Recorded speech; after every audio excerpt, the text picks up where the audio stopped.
제 이름은 윤정심. 올해 72입니다. 서울 변두리 작은 빌라에서 청소 일을 하며 먹고 살아요.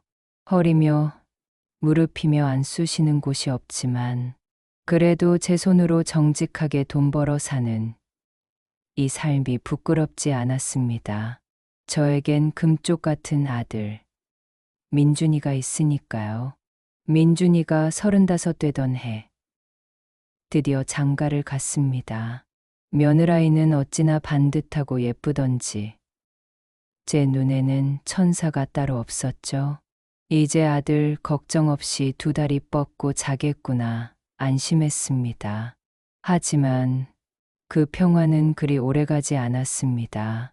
모든 문제의 시작은 제가 평생을 바쳐 모아온 보물 때문이었습니다. 어느 주말이었을 겁니다. 며느라이가 저희 집에 와서는 베란다 구석에 쌓아둔 낡은 상자들을 가리키며 물었습니다. 어머니, 저 상자들은 다 뭐예요? 짐 정리하시는 거면 제가 좀 도와드릴까요?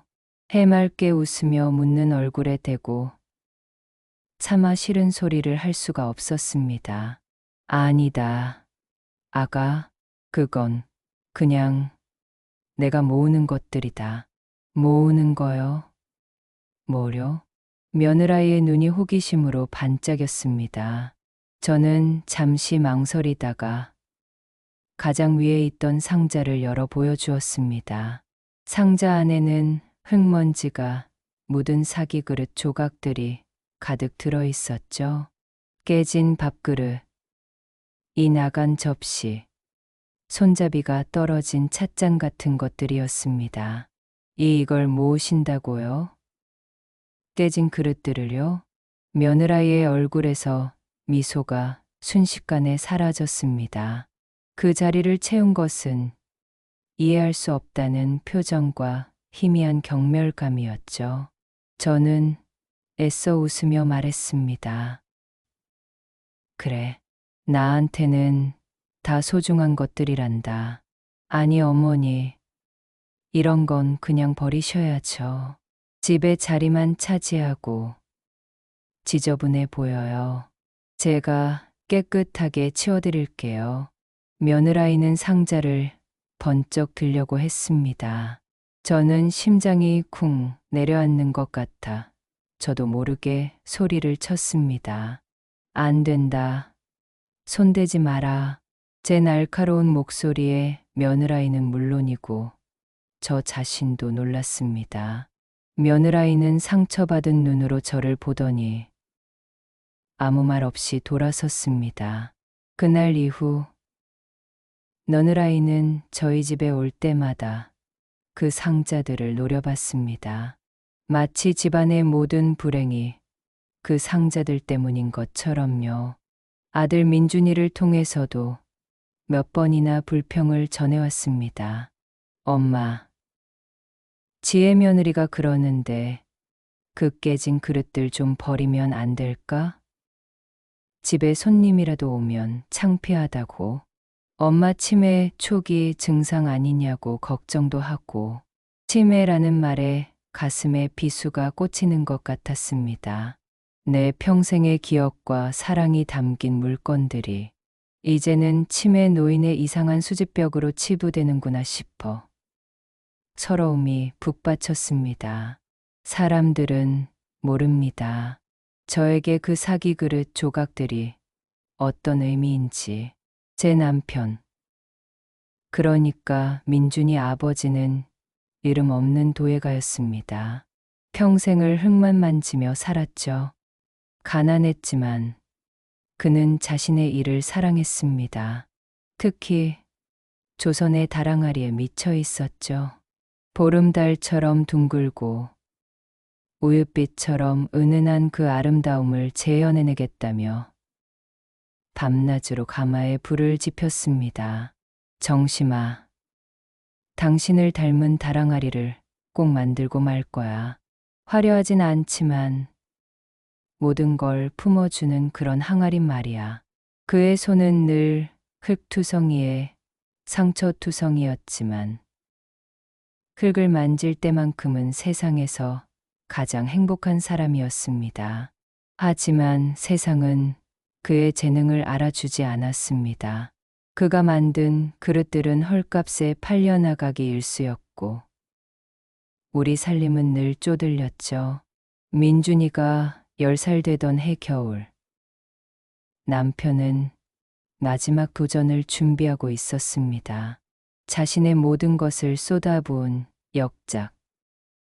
마음의 달리라 이름 붙인 다랑알이었죠. 여보, 이번엔 느낌이 좋아. 정말 완벽한 놈이 나올 것 같아. 며칠 밤을 새우며 가마의 불을 조절하던 남편은 마지막 날 저를 꼭 안아주며 말했습니다. 하지만 그것이 마지막이 될 줄은 꿈에도 몰랐습니다. 과열된 가마가 폭발하면서 남편은 그의 역작과 함께 하늘로 떠나고 말았습니다. 잿더미 속에서 제가 발견한 것은 산산조각난 다랑아리의 파편들과 남편의 유품 몇 가지가 전부였습니다. 저는 미친 사람처럼 울부짖으며 그 조각들을 주워 모았습니다. 남편의 살점 같고 뼈 조각 같아서 차마 버릴 수가 없었습니다. 그 후로 30년, 저는 길을 가다가도 재개발하는 공사장을 지나다가도 남편의 손길이 닿았을 법한 사기 그릇 조각만 보면 걸음을 멈췄습니다. 남편이 빚어낸 그릇들은 대부분 생활자기로 팔려나가 사람들의 집에서 쓰이다 깨지고 버려졌을 테니까요. 그 조각 하나하나가 흩어진 남편의 영혼 같아서 저는 그것들을 집으로 데려와야만 마음이 놓였습니다. 그렇게 모은 조각들이 베란다를 가득 채운 상자들입니다. 제게는 단순한 쓰레기가 아니라 먼저 떠난 남편의 삶 그 자체이자 저의 애끓는 그리움이었습니다. 하지만 신세대인 며느라이가 어찌 제 속을 알겠습니까? 갈등의 골은 점점 깊어졌습니다. 어머니, 다음 주에 저희 집들이 할 거예요. 제 친구들도 올 건데 저 지저분한 것들 때문에 정말 창피해서 살 수가 없어요. 이번에는 정말 버려주세요. 네, 아가, 이건 안 된다고 하지 않았니? 이건 내 목숨과도 같은 것이야. 목숨이요? 어머니, 제정신이세요? 남들이 보면 어머니 정신 나간 사람인 줄 알아요. 제 체면도 좀 생각해 주세요. 결국 며느라이의 입에서 막말이 터져 나왔습니다. 옆에 있던 아들은 여보, 날이 너무 심하잖아 하면서도 아내를 휘어잡지는 못했습니다. 저는 그저 입술을 깨물 뿐이었습니다. 며칠 뒤 며느라이가 충격적인 제안을 해왔습니다. 어머니, 요즘 좋은 요양원들 많더라고요. 공기 좋은 곳에서 다른 친구분들이랑 편하게 지내시는 게 어때요? 이 집은 저희가 들어와서 살면 어머니, 매달 편하게 용돈도 두둑이 드리고요. 기가 막혔습니다. 저를 정신병자로 몰아 요양원에 보내고 이 집을 차지하겠다는 속셈이 빤히 보였습니다. 끝까 깨진 그릇 조각들이 뭐라고 사람을 이렇게까지 내모는가 싶어 치가 떨렸습니다. 저는 단호하게 거절했습니다. 나는 네 집에서 내 아버지가랑 살았고 여기서 죽을 거다. 요양원 얘기는 다시는 꺼내지도 마라. 제 완강한 태도에 며느라이의 얼굴이 싸늘하게 굳었습니다. 좋아요, 어머니. 그렇게 나오신다 이거죠. 후회하지 마세요. 며느라이는 무서운 말을 남기고 돌아갔습니다. 그리고 며칠 뒤 정말 끔찍한 일이 벌어졌습니다. 제가 청소 일을 하러 나간 사이 너느라이가 아들까지 대동하고 저희 집에 들이닥친 겁니다. 오후 3시쯤 일을 마치고 집에 돌아오는데 집 앞에 맨 용달차가 서 있었습니다. 불길한 예감에 심장이 철렁 내려앉았습니다. 집으로 뛰어 올라가니 현관문이 활짝 열려 있고 너느라이가 제 보물 상자들을 밖으로 내가고 있었습니다. 지금 뭐 하는 짓이냐? 제가 소리치자 너느라이가 저를 돌아보며 싸늘하게 말했습니다. 어머니, 다 어머니를 위해서예요. 이런 쓰레기 더미에 파묻혀 사시면 병나세요. 제가 깨끗하게 치워드리는 거예요. 이걸 치워. 누가 내년더러 이따위 짓을 하라고 했어. 엄마, 진정해. 지혜 말이 맞아. 이건 아니야. 이제 그만 아빠도 나들이고 엄마 인생을 살아. 아들 민준이까지 너느라이 편을 들었습니다. 저는 온몸에 힘이 빠져 그 자리에 주저앉고 말았습니다. 제 평생이, 제 사랑이, 제 모든 것이 도정당하는 순간이었습니다. 안 돼, 그것만은 안 돼, 제발. 제가 울면서 애원했지만 너느라이는 눈 하나 깜짝하지 않고 마지막 상자까지 용달차에 실었습니다. 아저씨, 이 쓰레기들 근처 고물상에 그냥 버려주세요. 용달차 기사님은 어리둥절한 표정으로 저와 며느라이를 번갈아 보더니 시동을 걸었습니다. 차가 움직이기 시작하자 저는 마지막 남은 힘을 쥐어짜 차를 가로막았습니다. 못 가. 내 남편을 싣고 어디를 가. 어머니, 비켜요. 위험해요. 며느라이가 저를 거칠게 밀쳤습니다. 그때였습니다. 잠깐만요. 잠시만 멈춰주세요.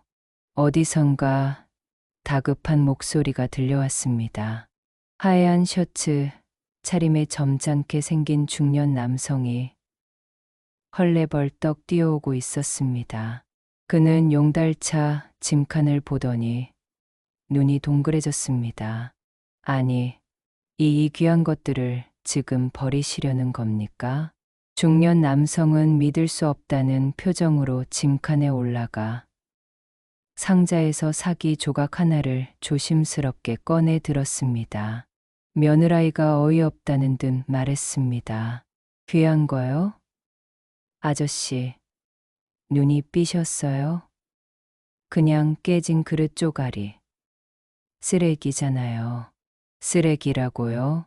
중년 남성은 헛웃음을 터뜨리더니 안경을 고쳐 쓰고 조각을 햇빛에 비춰보았습니다. 이 유약의 흐름, 이 태토의 질감, 그리고 이굽 세상에 이게 아직 남아 있었다니.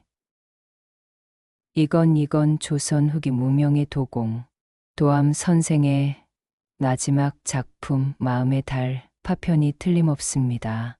도암. 그게 누군데요? 며느라이의 비아냥거리는 말투의 남자가 정색하며 말했습니다. 도암 선생을 모르시다니. 비록 생전에는 빛을 보지 못했지만 사후에 그의 작품들이 재평가되면서 지금은 국보급으로 대접받는 분입니다. 특히 전설로만 전해지던 마지막 역작. 마음의 달은 학계에서조차 실존 여부를 두고 논쟁이 많았는데 그 파편들이 여기에 전부 모여 있을 줄이야. 제 심장이 미친 듯이 뛰기 시작했습니다. 도암. 그것은 흙의 길을 걷는 바위 같은 사람이 되겠노라던 남편의 호였습니다. 중년 남성은 자신을 유명 박물관의 수석 학예사라고 소개했습니다. 그는 얼마 전 도암 선생의 흔적을 찾다가 우연히 이 동네까지 오게 되었고 용달차에 실린 범상치 않은 사기, 교각들을 보고 직감적으로 차를 세웠다고 했습니다. 학예사는 떨리는 손으로 제게 물었습니다. 어르신, 혹시 도암 선생과 어떤 관계이십니까? 제 남편입니다. 제 대답에 학예사는 큰절이라도 할 듯 허리를 숙였습니다. 사모님이셨군요. 이걸 30년 넘게 혼자서 모신 겁니까? 이건 정말 위대한 사랑입니다. 학예사는 며느라이를 돌아보며 말했습니다. 따님, 이걸 버리시겠다니요. 이 조각들을 전부 복원하면 그 가치는 돈으로 환산할 수조차 없습니다. 최소 수십억, 아니, 100억 원이 넘을 수도 있는 우리 민족의 문화유산입니다. 100억 원이요? 며느라이의 얼굴이 하얗게 질리기 시작했습니다. 자신의 손으로 100억 원짜리 쓰레기를 버리려 했다는 사실에 정신이 아득해지는 듯 보였습니다. 옆에 있던 아들 민준이 역시 넋이 나간 표정으로 서 있었습니다. 그때 며느라이가 갑자기 표정을 싹 바꾸더니 제게 달려와 팔짱을 끼며 살갑게 말했습니다. 어머머, 어머니, 이걸 왜 진작 말씀 안 하셨어요?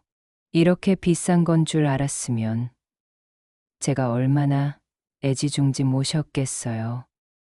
호호호, 우리 어머니 정말 대단하시다. 그 뻔뻔한 얼굴을 보니 끓어오르는 분노를 참을 수가 없었습니다. 저는 며느라이의 손을 뿌리쳤습니다. 시끄럽다. 내게 이것들은 돈이 아니었다. 내 아비의 피와 땀이었고 내 사무치는 그리움이었다. 돈만 밝히는 내년이 어찌 내 속을 알겠느냐. 저는 학예사를 보며 말했습니다. 선생님, 이 조각들은 제 남편의 전부입니다. 이걸로 제가 돈을 벌 생각은 추호도 없습니다. 다만 제 남편의 이름과 그의 작품이 세상에 알려질 수만 있다면 더 바랄 게 없습니다. 학예사는 감격한 얼굴로 제 손을 잡았습니다. 사모님, 걱정 마십시오. 저희 박물관의 명예를 걸고 완벽하게 복원하여 도암 선생의 특별 전시회를 열겠습니다. 사모님의 위대한 사랑과 함께 말입니다. 결국 베란다의 상자들은 용달차가 아닌 박물관의 특수 차량에 실려 떠났습니다. 며느라이는 100억 원이 눈앞에서 사라졌다는 사실에 실성한 사람처럼 한참을 그 자리에 서 있었습니다. 아들 민준이는 땅이 꺼져라 한숨을 쉬며 제 앞에 무릎을 꿇었습니다. 어머니, 제가 죽일 놈입니다. 아버지의 마음도 어머니의 사랑도 모르고 정말 죄송합니다. 아들의 눈에서 굵은 눈물이 뚝뚝 떨어졌습니다. 저는 말없이 아들의 등을 토닥여 주었습니다. 몇 달 뒤 남편의 다랑알이 마음에 달은 완벽하게 복원되어 박물관 중앙에 전시되었습니다. 전시회의 제목은 도암, 그리고 그의 아내 윤정심의 위대한 사랑이었습니다. 전시회 첫날 수많은 사람들 앞에 선 저는 남편의 다랑아리를 보며 조용히 속삭였습니다. 여보, 이제야 사람들이 당신을 알아주네요. 당신의 마음을 알아주네요. 그날 이후 아들은 예전의 착한 아들로 돌아왔습니다. 하지만 며느라이와는 결국 헤어졌다고 합니다. 돈밖에 모르던 그 아이에게는 돈으로 살 수 없는 가치를 지키려 한 우리 가족이 이해할 수 없는 사람들이었을 겁니다. 저는 지금도 청소 일을 합니다. 돈이 필요해서가 아닙니다. 남편이 흙을 만지며 행복했듯 저 역시 땀 흘려 일하는 이 시간이 행복하기 때문입니다. 가끔 박물관에 갑니다. 수많은 사람들이 제 남편의 다랑아리 앞에서 감탄하는 모습을 보면 저는 세상 가장 큰 부자가 된 기분입니다. 제게 진짜 보물은 100억 원짜리 항아리가 아니라 그것을 만들었던 남편에 대한 사랑과 기억이니까요. 제 이야기는 여기까지입니다. 들어주셔서 감사합니다.